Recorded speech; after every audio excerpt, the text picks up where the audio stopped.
Hola, bienvenidos y bienvenidas a una nueva edición de Es la Economía. Estamos en este que sería nuestro 16º programa, pero como hicimos un especial sobre el COVID, es el número 17, y vamos a continuar con, pues, desgranando un poco la teoría neoclásica. Como sabéis, los que nos habéis escuchado hasta ahora, estamos yendo paso a paso, desgranando todas las teorías económicas que existen desde que la economía es compleja, desde que existe el capitalismo, y solo estamos desgranando las teorías económicas que han tenido mucha influencia en la sociedad, que han gobernado países o que han tenido una clara importancia en estos siglos de capitalismo que llevamos. Y estábamos en medio de los neoclásicos y le vamos a entrar quizás a una de las partes más importantes pues, de todo este curso, que es intentar explicar las curvas de oferta y demanda, esta religión, ¿no? Que nos han vendido desde todas las instituciones que son prácticamente todas neoclásicas, todas las universidades y demás. Y vamos a intentar explicar cómo la explican ellos y cómo entre nosotros entendemos que es una explicación falaz, ¿no? Y para eso está, como siempre, nuestro compañero Fito. Hola, buenos días. Y bueno, nuestro técnico habitual de sonido, Monty, ahora que estamos en confinamiento, ha pasado ya directamente a ser un tertuliano más. Así Buenos que, días. buenas, Monty.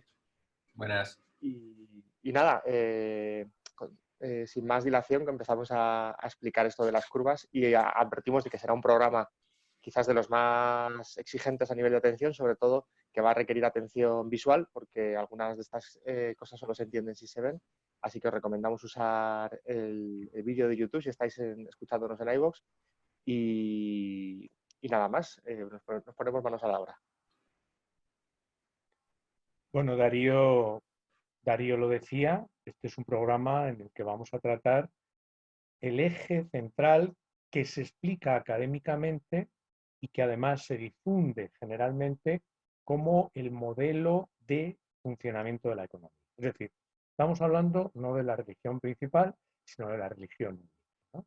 Es la que se viene explicando prácticamente desde hace 100 años, se puede decir, o más de 100 años, en los ambientes académicos de las universidades y en otros niveles educativos, ¿no? Vamos a hacer este intento de explicarlo sin profundizar demasiado, pero profundizando lo que consideramos, al menos yo he considerado que es fundamental y elemental, ¿no? Primero decir que hemos tenido un intercambio, un escuchante de estos programas, de los podcasts, Juan H., nos ha escrito y nos pedía que profundizáramos más en la teoría marginalista y sobre todo en el tema de cómo dentro de esta teoría marginalista el salario siempre se ve último, ¿no?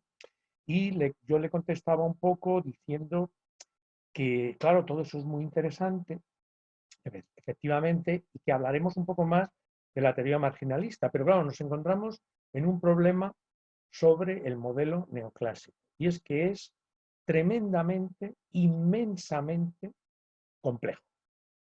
Es decir, es como si nos metiéramos a estudiar teología a fondo.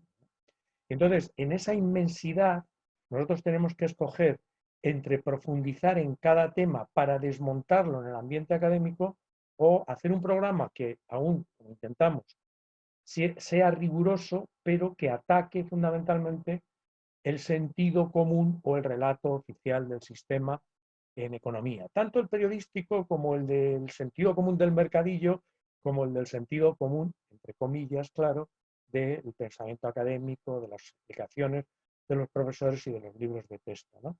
Entonces vamos a hacer ese ejercicio de intentar profundizar, pero no a fondo, insisto, porque sería profundizar en un pozo para luego salir.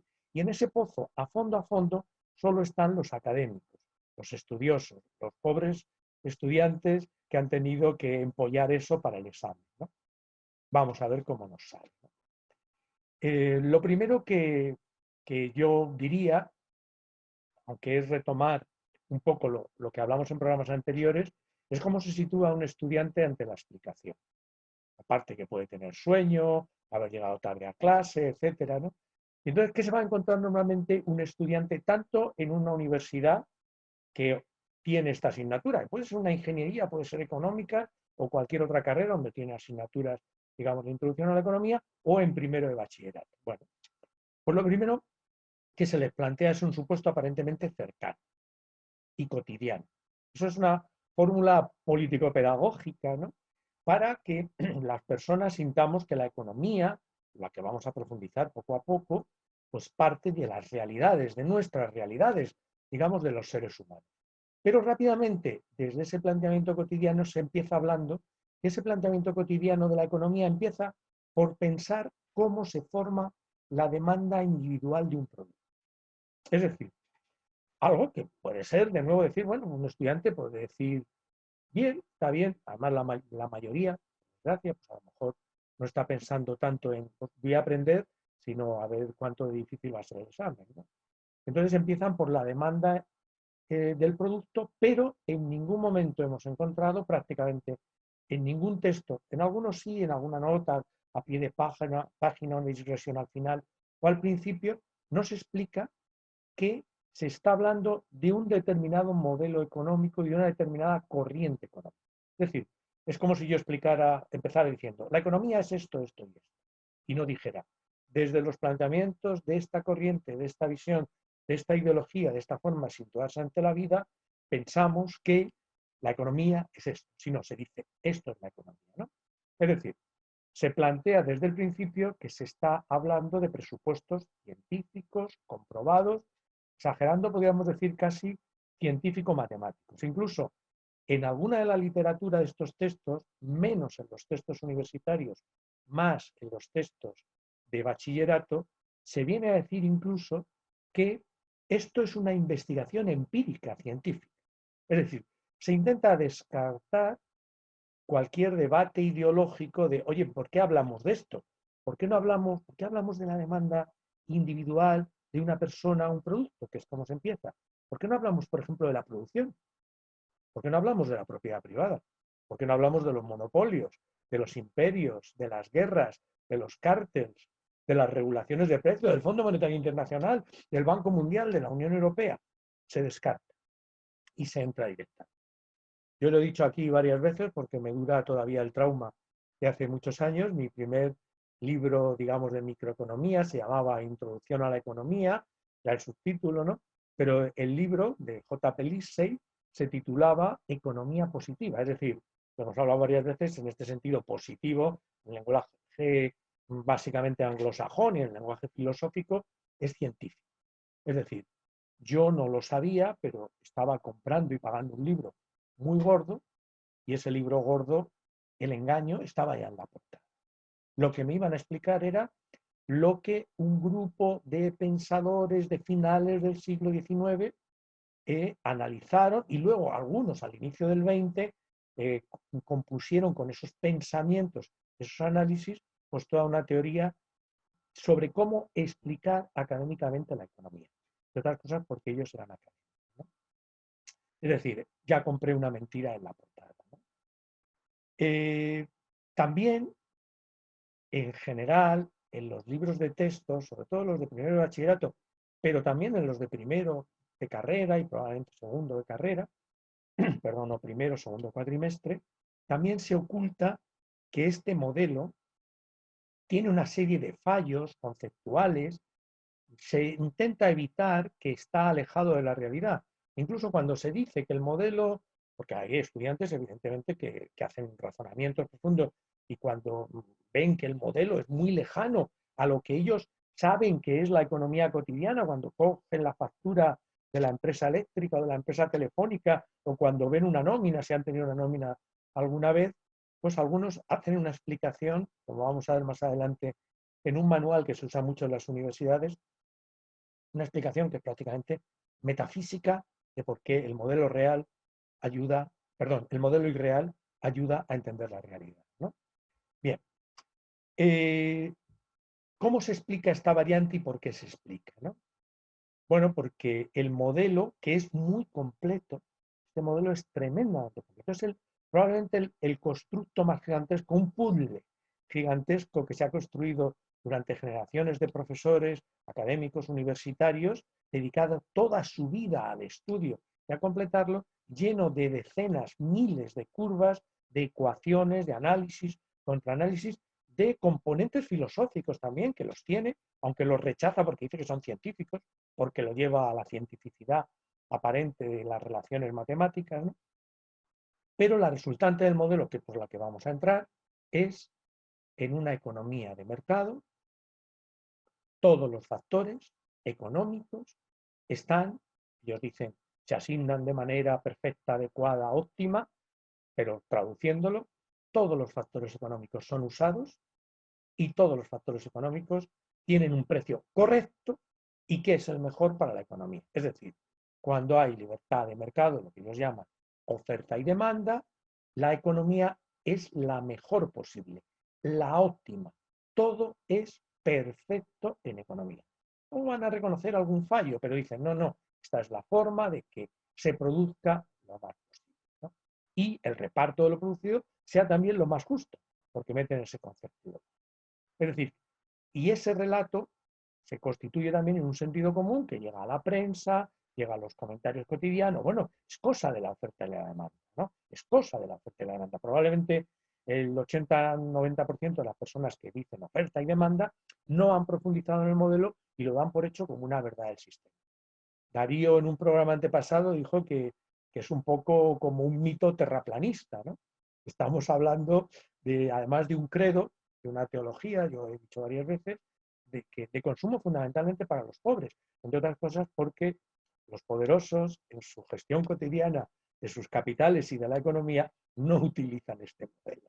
Ninguna empresa utiliza este modelo. Ni siquiera en economía de empresa, cuando se explica cómo administrar una empresa, en los máster y incluso en asignaturas elementales tipo marketing, este modelo desaparece casi absolutamente porque se tiene que entrar, lógicamente, en la realidad, ¿no? Bien. Yo voy a empezar a hacer captura de pantallas y entonces vais a empezar a ver un PowerPoint, perdonadme también si no es lo más adecuado, y porque, como decía Darío al principio, esta explicación de hoy requiere o un pensamiento abstractográfico tremendo que te permita decir eje de abscisa ordenada, curva positiva, curva negativa, se cortan, que normalmente la mayoría no lo tenemos o hay que ver. Entonces vamos hacia esas imágenes. Creo que estáis viendo ahí una frase. Os dejo leerla, pero bueno, pues si alguien está escuchando exclusivamente el podcast, pues la leo, ¿no? Dice, observamos antes que a pesar de los supuestos abstractos y aparentemente poco realistas en que se basa el modelo de la competencia perfecta, este modelo ha resultado muy útil para el pronóstico y la explicación de los fenómenos del mundo real. Es el libro de Ferguson y Gould, se llama Teoría Microeconómica. Esta definición o esta explicación está entre la página 258 y 259 de un libro de 551 páginas, como pongo abajo, y que contiene 235 gráficos de Excel. Un poquito para entender. Si estáis familiarizados y si os fijáis, fijaros que esta es una frase absolutamente metafísica. Incluso desde el punto de vista de la lógica, es lo que podríamos llamar una falacia de primera proposición, ¿no? Porque dice que un modelo que se basa en supuestos abstractos y aparentemente poco realistas resulta útil para explicar los fenómenos del mundo real. Es decir, nos está pidiendo que hagamos una profesión de fe, que creamos en lo que nos va a contar, aunque el modelo sea poco realista, ¿no? Esta frase es una vergüenza que aparezca en un libro y aparece en este, ¿no? ¿Qué es el modelo que nos explican como oferta y demanda y que estamos familiarizados? Voy a empezar comentándolo por su final y luego vamos a ir desgranando. Bueno, pues es un modelo que construye dos curvas. Una curva teórica de cómo es la demanda, en unos ejes donde el eje vertical, el eje de ordenadas, son los precios y el eje horizontal son las cantidades. En el caso de la demanda, cantidad demandada, y en el caso de la oferta, cantidad ofertada. El proceso de explicación va a hacer creer que estas dos curvas son reales, empezando por una persona y cómo demanda individualmente esa persona los productos. Para llegar finalmente, aquí en vez de curvas he puesto rectas, porque en realidad da lo mismo, ¿no? Incluso en algunos libros lo dicen, a cruzar esas dos curvas que veíamos anteriormente y entonces llegar al momento mágico donde, digamos, los intereses de los que demandan, curva de demanda, en este caso la recta, ¿no? Y los intereses de los que ofertan o producen, se juntan en un punto que es el punto óptimo porque ambos están dispuestos unos a comprar y otros a vender a ese precio P sub E he puesto esa cantidad Q sub E. Es decir, el equilibrio de mercado, la demanda de equilibrio, ¿no? Bien, dicho esto, ¿qué se cuenta y qué no se cuenta en este modelo, ¿no? Como comentaba al principio, se parte de la demanda individual, se te incita a alejarte, algo que está acostumbrado el alumno, porque evidentemente hay que abstraerse y la abstracción es peligrosa, igual que la construcción de modelos, lo hablábamos cuando hablábamos de David Ricardo, incluso con Carlos Marx, pues tiene sus peligros porque en los modelos metes cosas y dejas otras cosas fuera, ¿no? Pero el estudiante a esas alturas, ya en bachillerato, ya en la universidad, estará acostumbrado a que los profesores le digan, bueno, vamos a pensar que existen estos elementos, vamos a construir un modelo, vamos a abstraernos, pero en economía, cuando se te empieza a plantear este modelo, no se te habla de la producción. Por ejemplo, no se te dice, bueno, vamos a producir eso que tú vas a demandar, ¿cómo se produce? ¿Dónde están las materias primas? ¿Cuál es la tecnología? No se habla del momento social. No se dice, bueno, hay mucho desempleado que no entraría aquí o que entraría de otra manera. Hay gente que tiene mucho dinero y entra de otra manera. No se habla del momento histórico. En este momento los combustibles fósiles han llegado al pico, es el momento de desactivar ese modelo de producción. No se habla. No se habla de los recursos necesarios para producir. Casi se da por hecho que es un mundo mágico donde todo existe. Ya veremos que esto, aunque pueda parecer que es una crítica que estamos exagerando, vamos a terminar el programa hablando de cómo un neoclásico que luego fue prácticamente neoliberal insigne, especificó las condiciones con una exactitud académica tremenda que tenía que cumplir la realidad para que el modelo fuera correcto, ¿no? Y en esas condiciones, pues, sacaba todo prácticamente. Por supuesto, no se les habla a los estudiantes de la propiedad privada, faltaría más, ¿no? No se les habla del dinero y de cómo se crea el dinero y de quién lo tiene, no se les habla, no existe la banca, no existen apenas los cambios tecnológicos, no se hablan de las limitaciones reales de la vida y tampoco se hablan de las limitaciones reales de esas personas a las que se sitúa en el centro, a las que se le dice, bueno, una persona piensa qué va a demandar de un producto y cuánto estaría dispuesto a pagar y en función del precio de mercado que tiene, si va a pedir más o menos. Ni siquiera se habla de eso. Y por supuestísimo, no se habla del subdesarrollo, de las guerras, del papel del Estado y no se considera incluso, por supuesto, los monopolios, los oligopolios, los grupos de capital, no se considera el marketing, la publicidad, las marcas, ni tampoco se considera el tiempo. Pero claro, el alumno cuando le plantean esto, pues podemos decir casi que va a agradecer ese proceso de simplificación, porque verdaderamente la economía, estudiarla en su realidad es compleja, ¿no? Y tiene que tocar muchas cosas a la vez, entonces al tener que tocar muchas cosas a la vez, hay que ir a modelos, pero claro, hay modelos que centran el análisis económico en lo fundamental y hay modelos que disparan hacia arriba, hacia los lados y que tienen un papel, como estamos repitiendo, vamos a seguir repitiendo, un papel ideológico fundamentalmente, ¿no? Además, este modelo va a atrapar a alguna gente en el doble sentido de la palabra. Hay gente que le va a gustar. Yo recuerdo, la he buscado, pero no la he encontrado, una frase de José Luis San Pedro, el economista y novelista, ¿no? De intelectual tan interesante y tan importante y de figura tan entrañable, ¿no? Que tuve la suerte de conocer, que en un momento en uno de sus libros o en una de sus charlas dijo que este modelo tenía una enorme belleza formal. Luego lo atacaba, ¿no?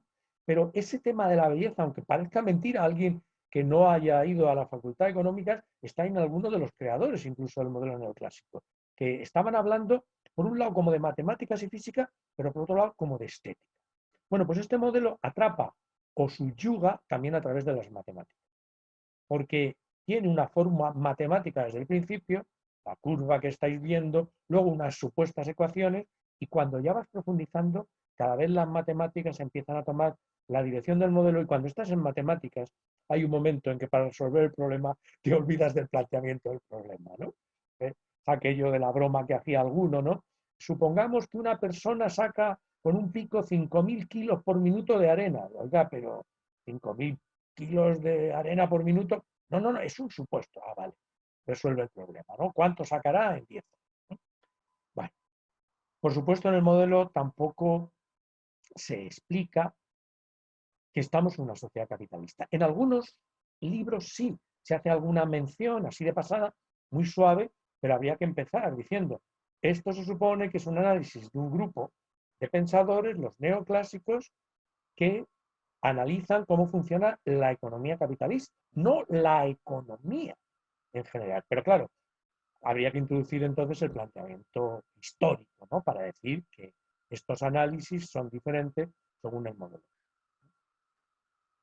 El alumno, la alumna, probablemente intentará seguir lo que le dice el profesor, sobre todo porque es una simplificación y en un principio no es una explicación compleja, es sencilla.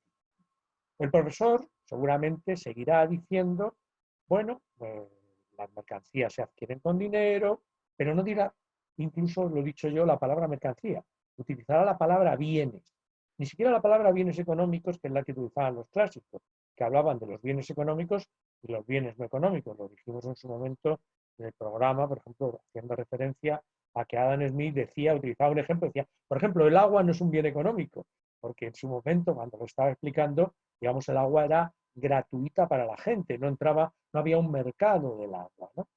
Entonces, empezará a hablar de los productos, evidentemente, los bienes dirá, de nuevo es una mala palabra para decirlo, hay diferentes tipos de bienes, unos son mercancías, deberían decir mercancías, estamos hablando de aquellos bienes, mercancías que tienen precio, ¿no?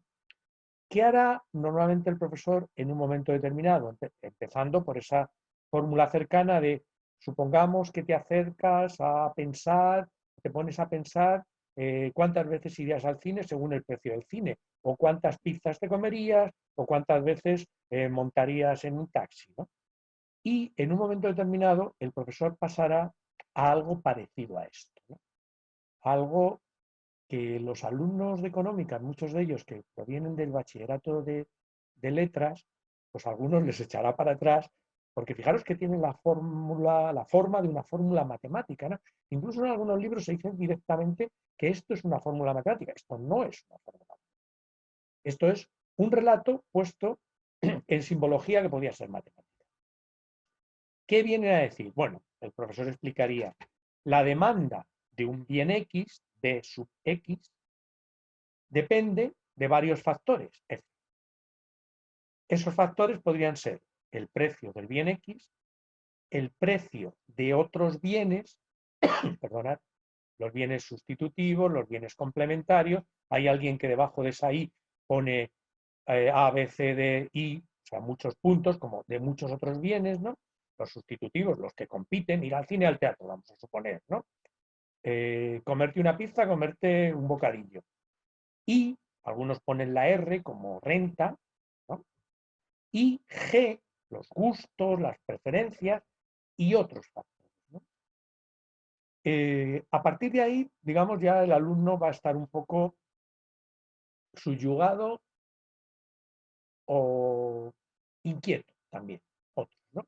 Porque dirán, bueno, bien, bueno, pues a mí, fundamentalmente, si me voy a comprar una camisa, pues pensaré en que me guste, me siente bien. Otro más práctico dirá que hay que plancharla poco, que otros dirá que sea de algodón para que dé menos calor, o sea, más agradable al tacto.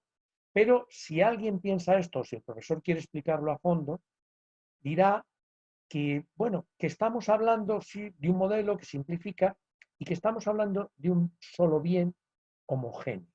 Es decir, que no estamos hablando de la demanda de camisas, ni siquiera de la demanda de hamburguesas, ni siquiera de la demanda de ir al cine, sino de la demanda, vamos a poner el ejemplo más simple, de camisas blancas Y si el profesor quiere que los alumnos entiendan el modelo, dirá de camisas blancas de esta forma, con cuello, sin cuello, con botones, manga corta, manga larga, ramaje de algodón, bolsillo, sin bolsillo, blanco hueso, blanco, blanco, ¿no? Es decir, estamos hablando solo de un elemento de un tipo. También el profesor, si el estudiante le plantea que esto no es real, porque dirá, bueno, es que yo no me planteo la demanda de una sola camisa, estoy pensando camisa blanca, camisa amarilla, camiseta, para mí está en el mismo proceso. Bueno, pues el profesor le volverá a decir eso que es recurrente en la enseñanza, que los modelos son simplificaciones de la realidad y que solo simplificando, y es cierto, solo cogiendo algunos elementos, podemos profundizar y que vamos a coger lo de mayor influencia. Incluso algún profesor, digamos, que quiera cortar el tema, porque además como los programas siempre van apretados, ¿no? Eso también es una alianza de la no profundización en los análisis, vamos a llamarlos científicos, ¿no? Y es que los programas tienen que correr porque hay que dar la clase, hay que dar la materia que está estipulada para llegar al examen. Bueno, pues un profesor que quiera cortar dirá, bueno, tenemos en cuenta, y a mí me lo hicieron así y me quedé de piedra, ¿no? que trabajamos con un supuesto ceteris paribus. Entonces, probablemente la inmensa mayoría, como creo yo, quedarán callados. No lo había oído en mi vida. Mira, sí, que consideramos que todas las variables que no son las principales o la principal son constantes. Es decir, no influyen en el modelo. Incluso le podrá decir, no te preocupes que además poco a poco iremos introduciendo otras variables como el cambio de gustos, el cambio de la renta, si tienes más o menos dinero, si suben los precios de los bienes sustitutivos y complementarios, ¿no? Por ejemplo, fijaros, y este es un texto de cómo se explica en el libro de economía de primero de bachillerato de la editorial McGraw-Hill, ¿no? Y fijaros cómo en este libro se miente científicamente hablando. Dice, matemáticamente es posible expresar la función de la demanda con la fórmula que puedes ver en el margen. Es la que he puesto. Un poco diferente, la renta aparece como R. Eso no es una fórmula matemática. Ahí tenía que haber factores de multiplicación, de suma, de ponderación. Eso es una explicación, no es matemática. De hecho, ahí, para hacer una fórmula de esta, habría que hacer una enorme fórmula econométrica que probablemente ocuparía media vida. ¿Y cómo se sigue explicando? Si todos los factores permanecen constantes, salvo el precio, la función de demanda se denomina función de demanda-precio y se puede expresar con una fórmula mucho más sencilla. La demanda Q sub D de determinado producto es función del precio. El estudiante respirará porque dirá, menos mal, lo de arriba qué complicado, que no lo entiendo, lo de abajo, bueno, vamos a hablar de una cosa. La función demanda-precio, seguirá diciendo el profesor para cargarse de utilidad, en este caso, en este libro, es la más utilizada en los análisis económicos. Y además, fijaros el argumento, es la más utilizada, por lo tanto, es la verdad, es lo que me dijo mi profesora. No, esto también se explica en Yugoslavia, me dijo. Yo me quedé callado, ¿no? Mi profesora de primer de económica. Y además, sigue diciendo el libro, Alivio de estudiantes, sería muy complejo estudiar esta función si todos los factores considerados variaran al mismo tiempo, de tal forma que en la práctica, al igual que en otros modelos económicos, se considera que varía uno de los factores y que los demás permanecen constantes. Criterio ceteris. Bueno, pues vamos a pasar unos minutillos musicales para desengrasar todo lo visto hasta ahora y a la vuelta empezamos ya a entrarle a las curvas de oferta y demanda más directamente. Hasta ahora.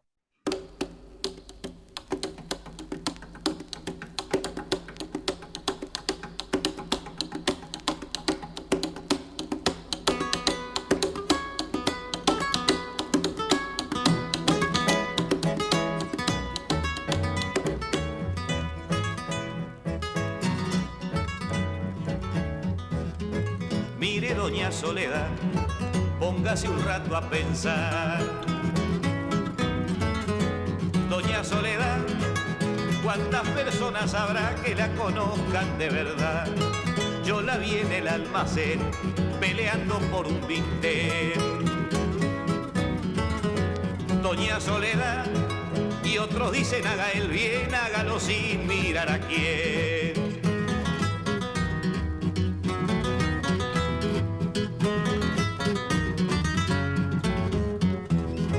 ¿Cuántos vínteres tendrá sin la generosidad? Doña Soledad, con lo que pueda comprar el pan y el vino nada más. La carne y la sangre son de propiedad del patrón. Doña Soledad, cuando Cristo dijo no, usted sabe bien lo que pasó.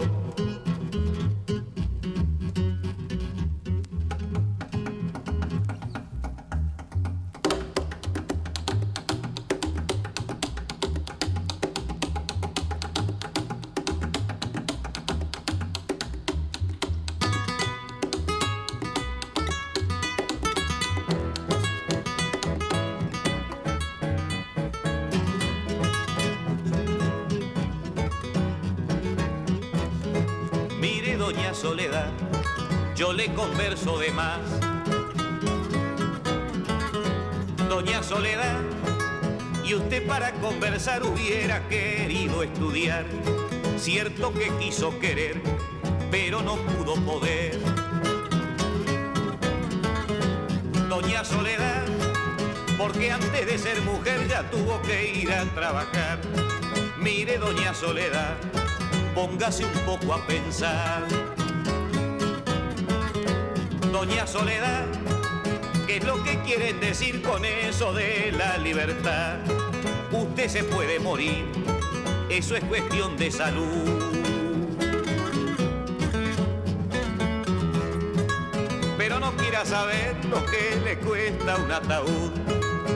Doña Soledad, hay que trabajar, pero hay que pensar, no se vaya a morir, la van a enterrar, Doña Soledad. Hola, y después de estos minutillos musicales vamos a continuar con la explicación de... A partir de estas explicaciones y de esa supuesta fórmula, nos vamos a encontrar que normalmente el profesor va a dibujar unas coordenadas. En la coordenada, digamos, vertical, aparece el precio del producto y en la coordenada horizontal aparece la cantidad de demanda. Entonces, de una manera cercana a lo cotidiano, dirá, normalmente, como hemos decidido ver la demanda individual sobre un producto en función del precio, a mayor precio las personas estarán dispuestas a consumir menos y a menor precio estarán dispuestas a consumir más. Hablamos de un bien, dirá, de un bien normal, de la economía, e irá añadiendo puntos. Por ejemplo, teníamos el primero, vamos a suponer que si la entrada de cine vale 10 euros, solo irás una vez, por ejemplo, al mes, ¿no? Entonces ya, si alguien dice, bueno, pero al año, al mes, da igual, el factor tiempo aquí solo es una ayuda, ¿no? Pero no es fundamental. En cambio, si el precio es 7 euros, pues vamos a suponer que vas 2 veces. Si el precio es 5 euros, vas 3 veces. Si el precio es 3 euros, vas 4 veces.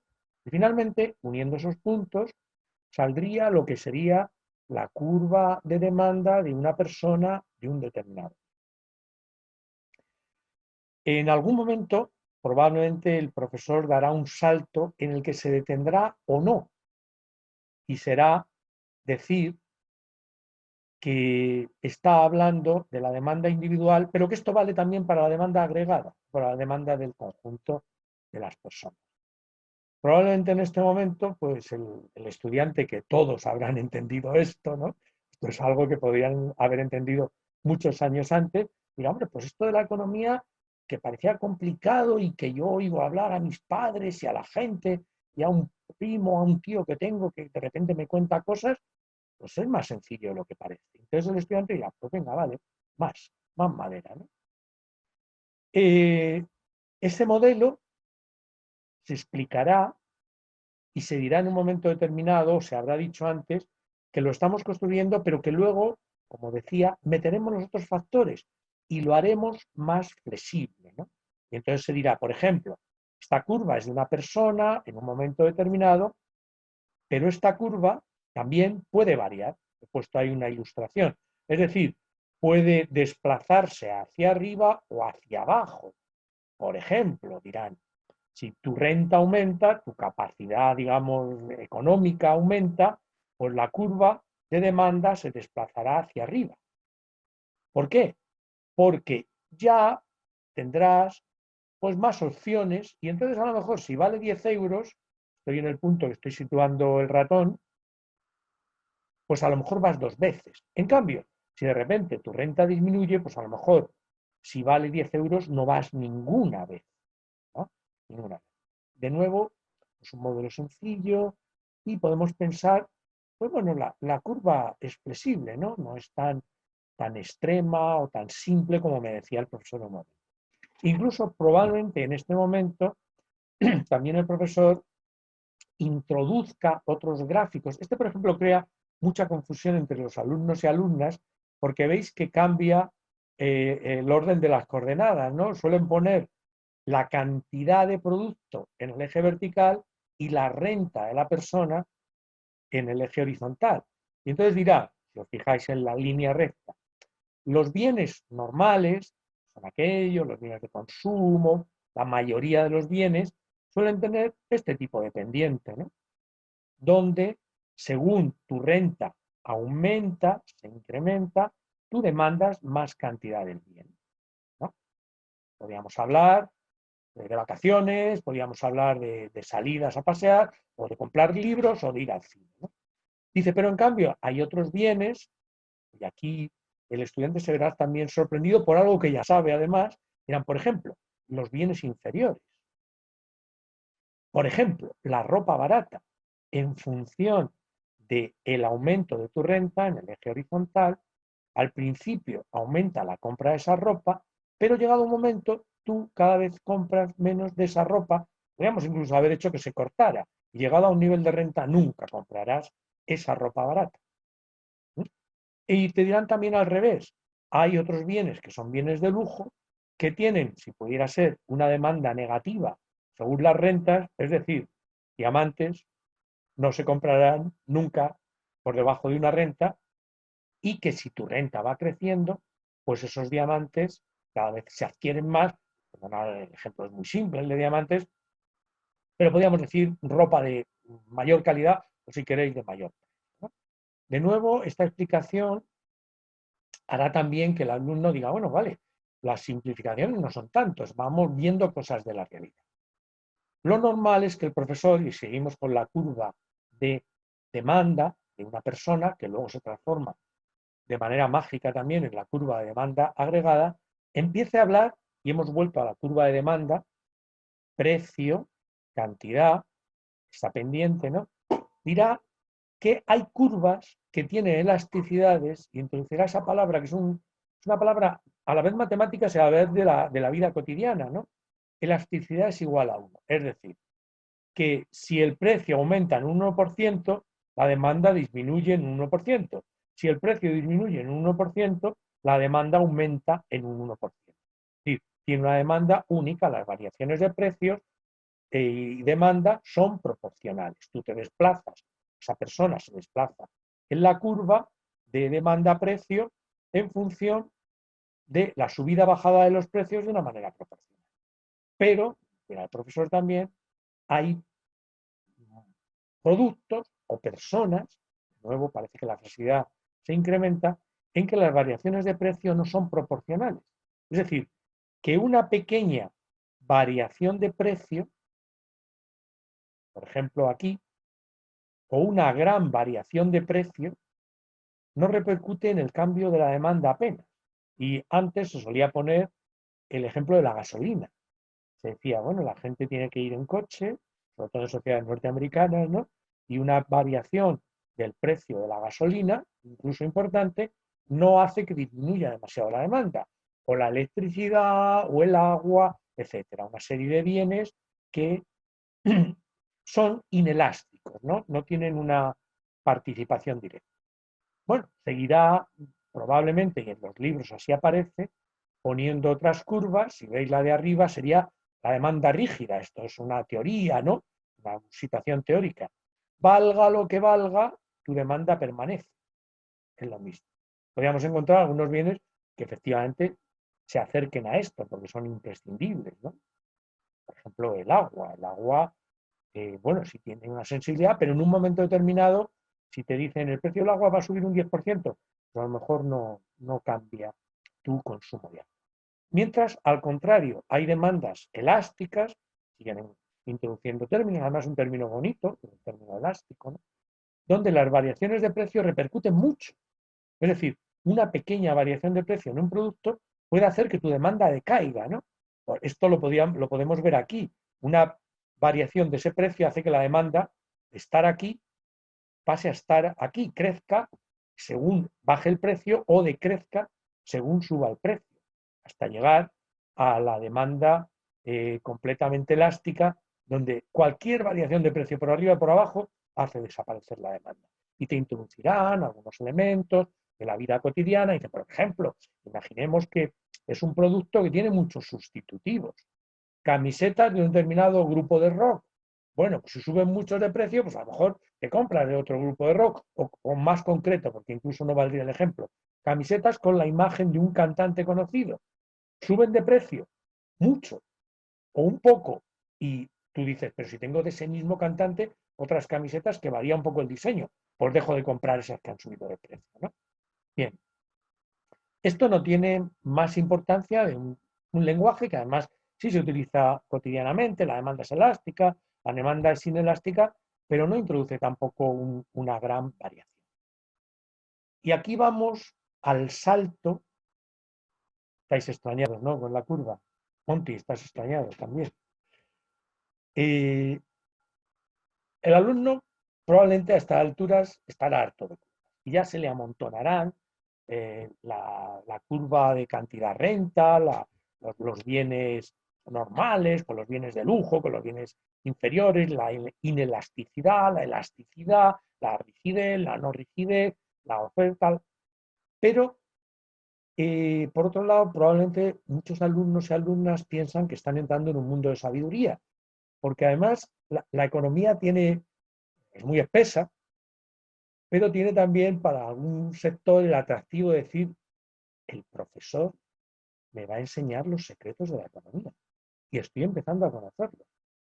Y además, economía rápidamente lo relacionamos con dinero, ¿no? Y a ver si gracias a estas curvas me hago rico. Entonces, algunos alumnos se sienten subyugados porque, ostras, estamos entrando en el Sanedrín, estamos conociendo el interior. Con esto a lo mejor yo luego puedo hacer cosas que me pongan por encima del promedio porque yo voy a saber de la economía profunda, como si un sacerdote me la estuviera enseñando. Evidentemente, si aquí se corta la clase y el alumno sale a la calle, pues a lo mejor si sale con esto, pues bueno, utilizará la palabra elasticidad, pero si intenta explicar a algún pariente que esté trabajando, que tenga una empresa o que sea una persona con experiencia y le explica esto, pues probablemente el chaval no le podrá explicar nada, ¿no? Porque el otro día, bueno, pero dime qué va a pasar con el paro, o con el salario mínimo, si van a subir o bajar los salarios, qué pasa con la crisis, qué va a pasar con la gasolina y el petróleo al final. Y probablemente el alumno diga, bueno, todavía no hemos llegado a eso, pero estamos profundizando. En un pozo, no lo sabe él todavía, pero profundizando, ¿no? Y probablemente el alumno más honesto pues habrá pensado que bueno, que no ha aprendido mucho, pero que ya me lo explicará. Si además se lo intenta explicar a alguno de sus amigos, probablemente pues, los amigos no le verán relevancia a lo que le probablemente.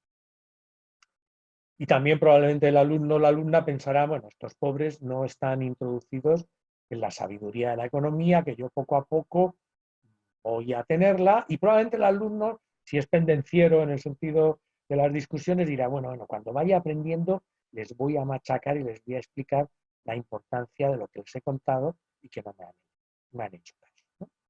Bueno, y en cualquier caso, también el alumno puede pensar, bueno, hasta ahora esto es fácil, seguro que si me lo repaso en el examen lo digo. Pero también hay personas que pueden reaccionar de forma diferente. Por ejemplo, algún alumno o alumna podrá decir, bueno, las personas sabemos cómo reaccionamos a los cambios de precio de cada producto. Esto puede parecer un cuestionamiento muy simple, pero mira, vamos a ver, yo nunca he pensado cuántas veces iría al cine si la entrada baja a 1 euro, ni cuántas veces iría si sube a 20 euros, o si una camisa de un modelo que me gusta exacto varía en un 10% si voy a comprar más o menos, o cuántos viajes voy a hacer. Yo la veo muy elemental y esto es cosa seria, estamos hablando de economía, ¿no? Que es una cosa profunda y dura, ¿no? También un alumno o una alumna con pensamiento más profundo, si le da tiempo, porque el profesor estará machacando, clac, clac, clac, curva, curva, podrá pensar, bueno, pero conocemos los precios. Yo no tengo claro cuáles son los precios de todos los cines que me rodean, ¿no? No lo tengo claro. Tampoco tengo claro el precio de esa camiseta, esa camisa, esa comida estándar, ese viaje estándar, cuál es. Bueno, de hecho, cada vez que me meto en internet a averiguar los precios, lo que me encuentro es que tengo que recurrir a una página de comparaciones, pero luego hay un montón de letra pequeña y al final ni siquiera de una misma habitación de hotel puedo comparar el precio de una manera exacta, porque una es con anulación, otra es sin anulación, no me dicen si son con vistas al mar o no es con vistas al mar, y yo pues no conozco los precios. Incluso ese alumno o alumna podría decir, bueno, vamos a ver un tema cotidiano que además nos saca mucho dinero. Conocemos los precios de la electricidad. Por ejemplo, ahora mismo, Monte y Darío, sabemos que estamos consumiendo electricidad. Estamos haciendo esa opción de decir, no, está subiendo el precio de la electricidad, voy a dejar de hacer el programa, ¿no? Porque está muy caro y voy a seguir luego. O, por ejemplo, conocemos los precios del teléfono, de las llamadas, de las conexiones a Internet, en cada minuto, de cada compañía. Conocemos el precio del agua, conocemos el precio de cada mercancía que existe, porque claro, estamos hablando de una, pero ya el profesor me ha indicado que esa mercancía es un ejemplo para ver la demanda global, la demanda agregada, y eso se va a trasladar al conjunto de las mercancías, ¿no? Y más aún, el alumno o la alumna muy aplicado que se haya fijado en los precios de los bienes sustitutivos y complementarios, que suben o bajan. Por ejemplo, voy a comprar una impresora 3D, pero sube mucho la sopa que le tengo que meter, ¿no? La plastelina, ¿no? Y entonces no me la compro, baja, me la compro, un bien complementario, ¿no? Conocemos los precios de los bienes sustitutivos y complementarios, de todas las camisas alternativas a esa camisa un poco más blanca, un poco menos blanca, con más gramaje de algodón, con menos gramaje de algodón, con bolsillo, sin bolsillo. Y probablemente dirá, pues no, pues tampoco los conozco, ¿no? Bueno, pero el estudiante promedio normalmente nos hace estas preguntas, que es mi experiencia, que, que al no hacerse esas preguntas, pues está siguiendo la pauta académica, ¿no? Y en esa pauta académica, pues normalmente muchos profesores no reciben con buena predisposición las preguntas. A veces por eso, que tienen que apurar el programa, y a veces porque no tienen respuestas claras a las preguntas, y probablemente la mayoría de los alumnos consideran que incluso esas cosas que ellos piensan, el profesor las va a descartar, le va a dar una explicación muy profunda, muy seria, e incluso va a quedar un poco en ridículo. Y se ha callado muchas veces a lo largo de su larguísima vida académica, y una vez más, que además siempre corre el peligro de que el profesor le tome manía. Sí, respecto a la demanda inorgánica, creo que has dicho, ¿no? Esta que no varía nada, ¿no? Esta teoría de que hay algunos productos que vamos a comprar los mismos, sea cual sea su precio, ¿no?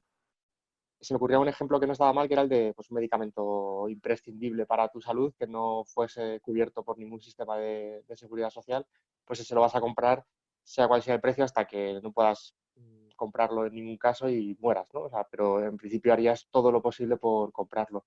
Y luego me estaba acordando con esto último que decías creo que Jorge Richman tiene un artículo explicando lo que habría que hacer para llegar a un supermercado y lo que habría que saber para tomar una decisión de mercado sobre los productos que consumimos por este tema. Él lo enfocaba desde el punto de vista ecológico, ¿no? De esto de responsabilizar a la gente de su consumo. Y era como, bueno, es que o sea, tendríamos que conocer tantos datos científicos sobre los productos que estamos consumiendo, la historia de dónde se han producido y demás. Habría que tener unos conocimientos que te harían estar calculado incluso creo que en horas todo el tiempo que tendrías que dedicar a tomar una decisión, una sola decisión ética de mercado de estas, ¿no? Que se defienden desde estas teorías, y era absurdo, ¿no? E imposible. Y nada, quería hacer ese comentario solo. Sí, sí, he retrocedido la transparencia, la diapositiva, es lo que llaman la demanda rígida, la elasticidad es igual a cero. Probablemente un profe se enrollaría más en hablar cuando es 1, cuando es 0, cuando es infinita la elasticidad, y esto le daría, pues con ese miedo reverencial que se tiene hacia las matemáticas, probablemente por desconocimiento también, pues les daría más profundidad a su explicación, ¿no? Entonces, efectivamente, y lo veremos cuando hablemos al final de los programas de lo que hizo un economista neoclásico sobre esto, presupone también el homo economicus, es decir, una persona que tiene claras económicamente, racionalmente, todas sus decisiones, ¿no? Es uno de los presupuestos de esta teoría, ¿no? Bueno, pero yo quería entrar al salto, que lo he anunciado. En un momento determinado, lo dirán o no lo dirán, porque yo he repasado como unos 12 libros para ver cómo se explicaba este tema. Y en la mayoría se dice, bueno, esta demanda individual la pasamos a la demanda precio agregada. Es decir, en vez de considerar una persona, consideramos el conjunto de un mercado, sin aclarar si es un barrio, una calle, una ciudad, un país, una comarca, el mundo.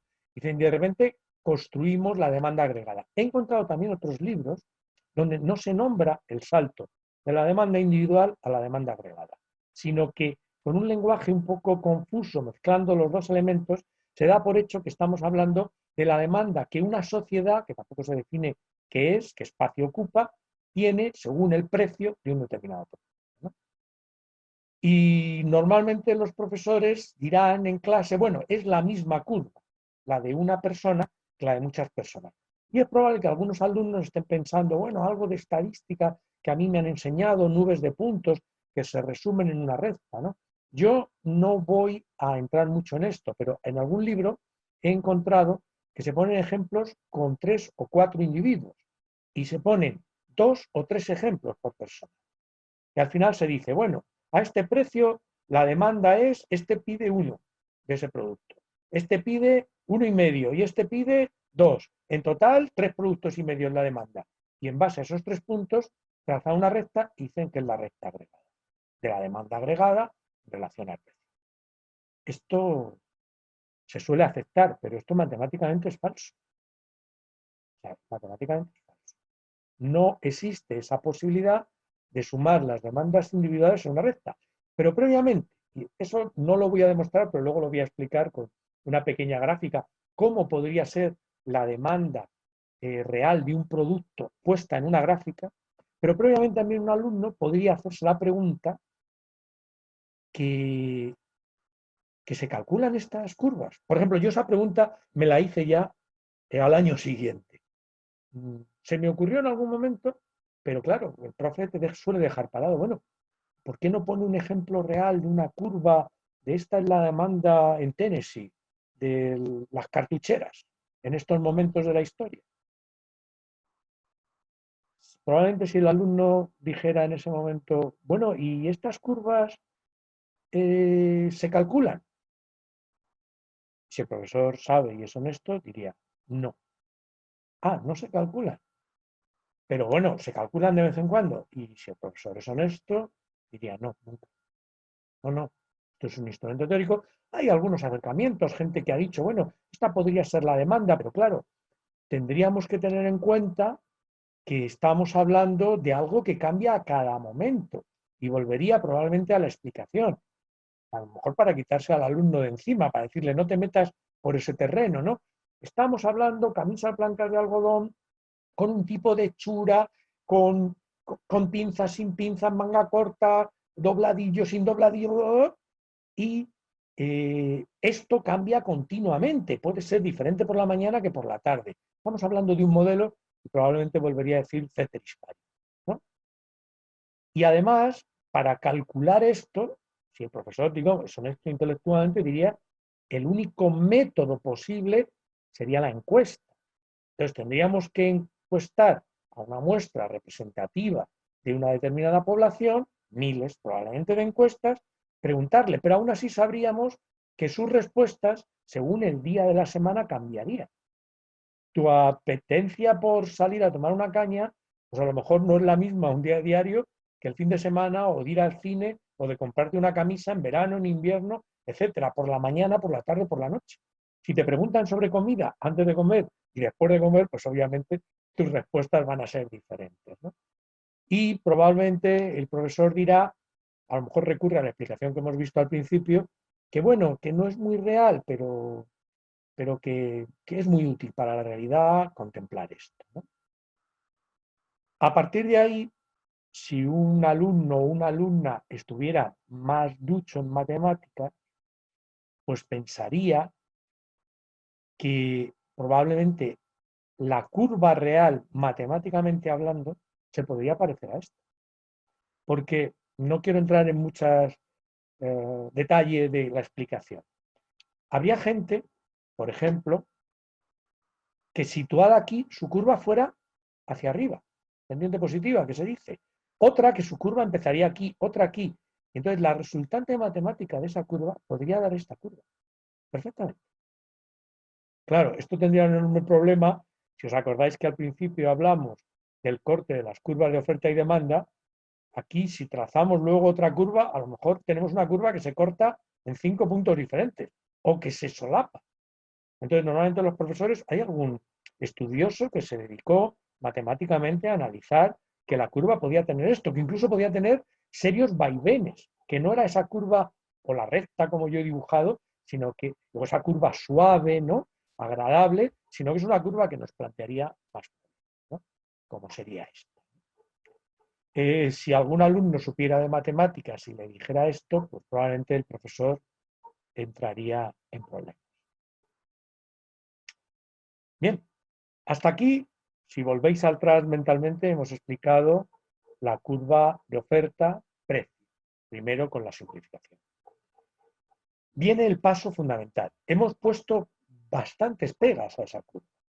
Yo creo que la principal es que no es real, no se calcula, no se utiliza, es imposible calcularla, presupone que las personas tenemos en la cabeza todo, como contaba antes Darío sobre Jorge Rizman, ¿no?, que sabemos todo, que conocemos todo, que el mercado es absolutamente transparente y que además somos personas impresionantemente racionales que tenemos en nuestra cabeza todas las situaciones de mercado y que optamos siempre en función de la variable precio y las demás se quedan quietas.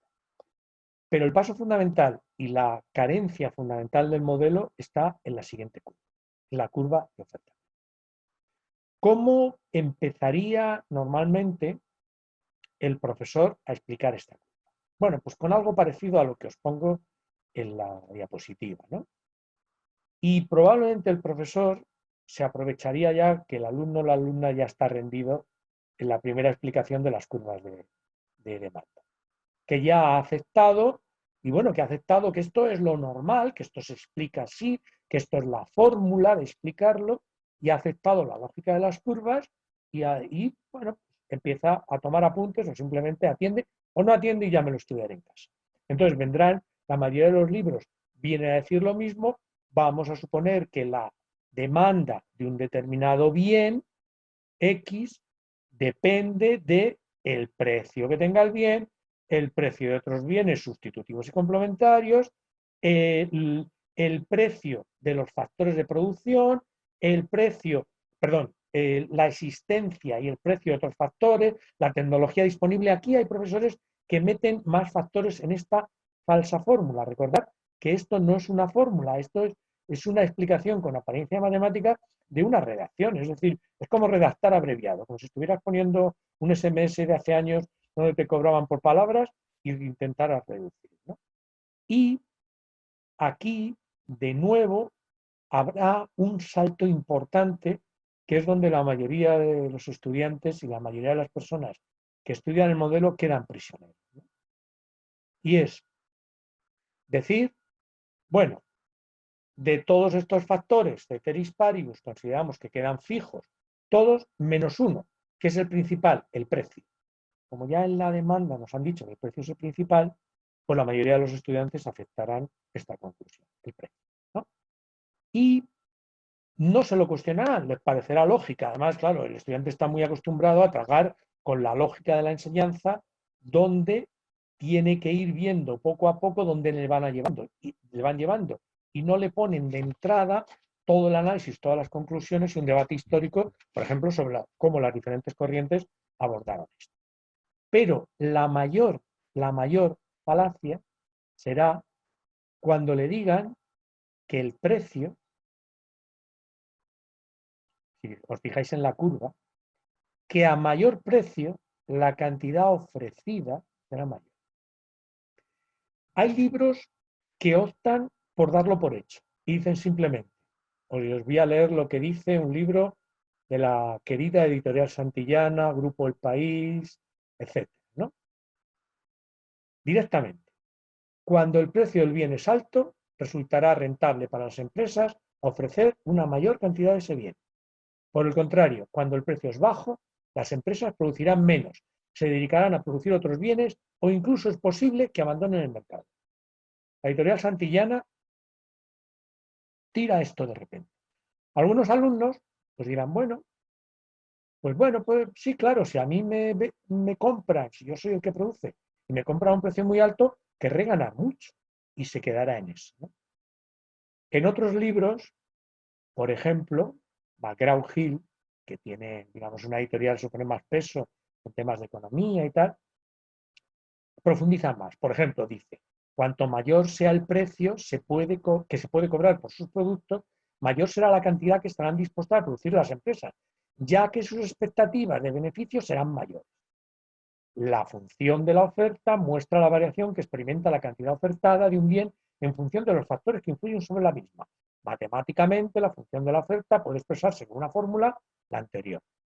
Pero la oferta de un bien, sigue diciendo, varía en relación directa a su precio, porque las empresas, al igual que los consumidores, actúan racionalmente, de tal forma que producirán mayor cantidad cuanto más alto sea el precio del mismo, el bien.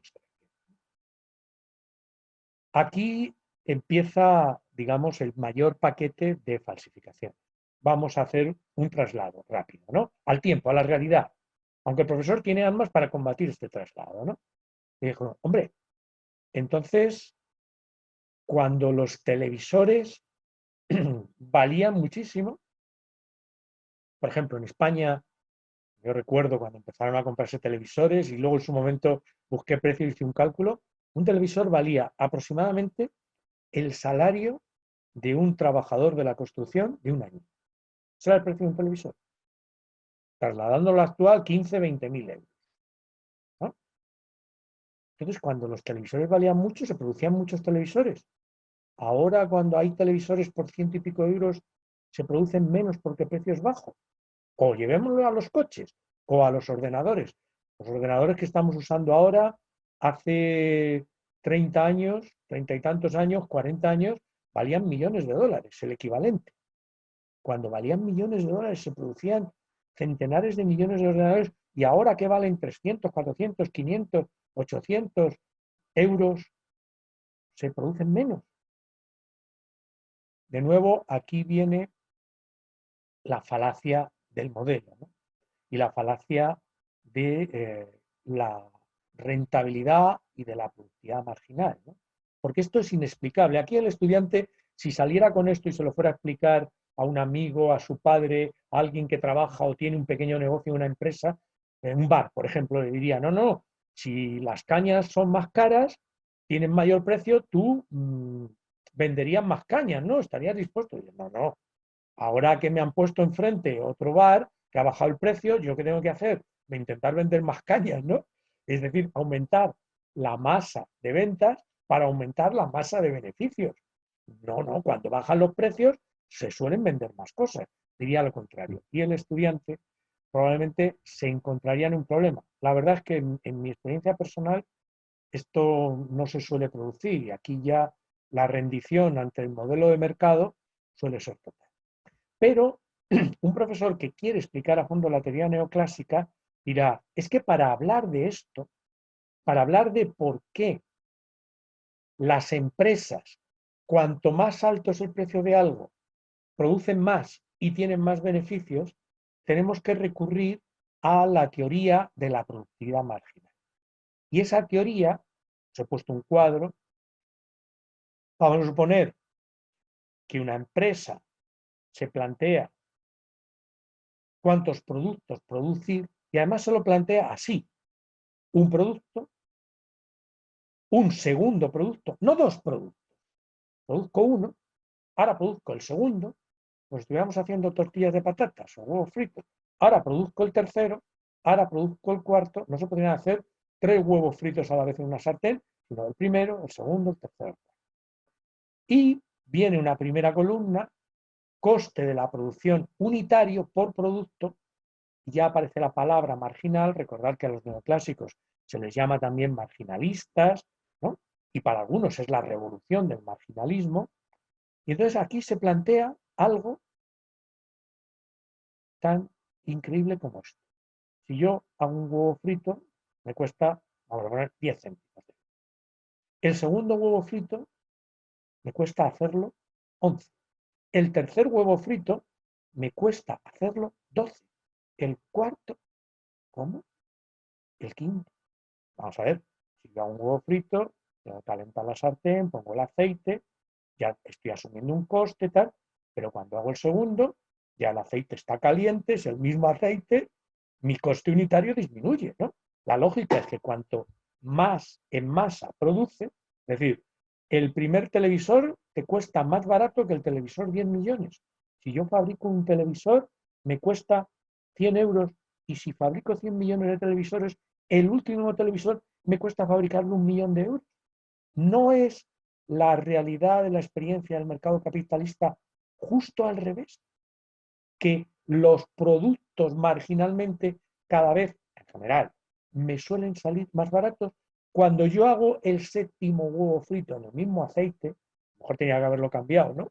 Pero en el mismo aceite, pues me sale mucho más barato, porque ya no estoy poniendo aceite, ya el calor que le tengo que poner es mínimo, porque ya he alcanzado la temperatura, ya incluso me he organizado yo, si fuera una empresa productiva, y he puesto los huevos sin cascar en batería para cogerlos perfectamente, para cascarlos, o los tengo ya cascados, mientras se fríe uno, los he ido cascando y los tengo en bols para echarlos inmediatamente. Entonces, en tiempo, en gasto de energía, en gasto de producto, y además, más aún, como en vez de comprar 3, 4, una docena, media docena de huevos, he comprado 500 cajas, 1000 cajas, 5000 cajas, el precio unitario del huevo me ha salido mucho más bajo. ¿Cómo puede ser esto? Bueno, pues esta es la teoría marginal, que es la teoría en la que se sustenta la curva. En el cuadro que os he puesto también el supuesto del modelo de competencia perfecta, donde hay un precio unitario del producto que se considera que no varía, porque eso sería una conclusión, pero ya están las premisas, ¿no? El precio de mercado está dado, es único, no cambia. Aquí sería 15,5. Y el beneficio unitario marginal, claro, si tú aceptas la primera columna, aceptas la segunda columna, tienes que aceptar la tercera, porque dicen, bueno, el primero me cuesta 10 céntimos, lo puedo vender a 15,5 céntimos, obtengo 5,5 céntimos de beneficio.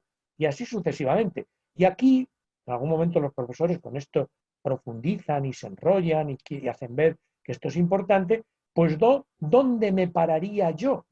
Pues en el sexto huevo frito, porque ya el séptimo me produciría pérdida. Este supuesto tan absolutamente irreal es, y ahora vamos a hablar un poco más de ello, el que hace ver que la curva de oferta tiene pendiente positiva, es decir, sube de izquierda a derecha. Pues gracias, Fito, por esta explicación de la curva de oferta y demanda, que para mí este punto en el que hemos llegado es justo el momento terraplanista de los neoclásicos, ¿no? Porque es esta explicación que solo sería posible en un mundo con otras leyes físicas, ¿no? Y que me sorprende mucho que mucha gente, incluso gente de ciencia, ¿no? Gente que ha estudiado el bachillerato científico y demás, y que por lo que sea ha complementado su carrera con un pequeño curso de economía en el que le enseñan básicamente esto, con un posgrado o lo que sea, se lo tragan con mucha alegría, quizás por esta parafernalia matemática y por esta separación a lo mejor de la realidad, que me recordaba una broma en Twitter de la madre de un tuitero que había visto 1 o 2 ajos en una receta y como su compañera era científica habían confundido 1 o 2 con 102 y habían pelado 102 ajos para hacer una receta.